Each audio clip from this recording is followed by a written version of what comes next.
নমস্কার। কবি রবীন্দ্রনাথ ঠাকুরের লেখা লুকোচুরি। আমি যদি দুষ্টুমি করে চাপার গাছে চাপা হয়ে ফুটি, ভোরের বেলা মাগো ডালের পড়ে কচি পাতায় করে লুটোপুটি, তবে তুমি আমার কাছে হারো। তখন কি মা চিনতে আমায় পারো? তুমি ডাকো, খোকা কোথায় ওরে? আমি শুধু হাসি চুপটি করে। যখন তুমি থাকবে যে কাজ নিয়ে, সবই আমি দেখব নয়ন মেলে। স্নানটি করে চাপার তলা দিয়ে আসবে তুমি পিঠেতে চুল ফেলে।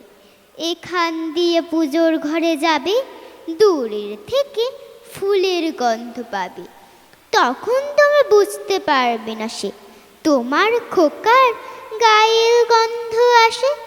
দুপুর বেলা মহাভারত হাতে বসবে তুমি সবার খাওয়া হলে।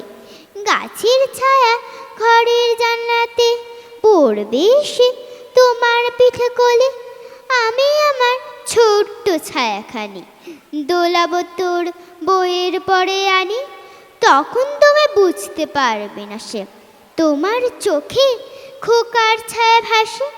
সন্ধেবেলা প্রদীপ খানি জেলে যখন তুমি যাবে গোয়াল ঘরে, তখন আমি ফুলের খেলা খেলে টুক করে মা পড়ব ভুঁয়ে ঝরে।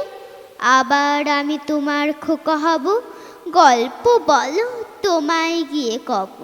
তুমি বলবে দুষ্টু ছেলে কথা, আমি বলবো না সে কথা। নমস্কার।